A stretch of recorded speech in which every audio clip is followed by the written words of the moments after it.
బాపట్ల జిల్లాలో అవయవ దాన నమోదు తక్కువగా ఉన్న నేపథ్యంలో జిల్లా అవయవ దాన సంఘం అవగాహన కార్యక్రమాన్ని నిర్వహించారు. ప్రభుత్వ వైద్యశాల సూపరింటెండెంట్ డాక్టర్ కె సిద్ధార్థ కార్యక్రమాన్ని ప్రారంభించి అవుట్ పేషెంట్లకు అవయవ దాన ప్రాముఖ్యతపై వివరించారు. జిల్లా అధ్యక్షులు సంఘం కార్యదర్శి డాక్టర్ పిసి సాయిబాబు మాట్లాడుతూ బాపట్లలో కేవలం 68 రిజిస్ట్రేషన్లు ఉన్నట్లు, రాష్ట్రంలో 16వ స్థానంలో ఉందని, దీన్ని పెంచేందుకు ప్రయత్నిస్తున్నారని తెలిపారు.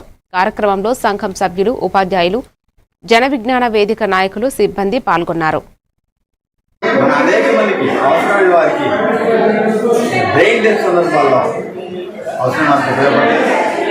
ఇది మన సామాజిక బాధ్యత. లక్ష్యాన్ని మంది ఈరోజు చదువుతూ ఉన్నారు. ఈ సామాజిక బాధ్యత గుర్తించి అందరూ మరి స్వచ్ఛందంగా వచ్చి ఇక్కడ రిజిస్ట్రేషన్ చేసుకోవాల్సిందిగా కోరుతున్నాం.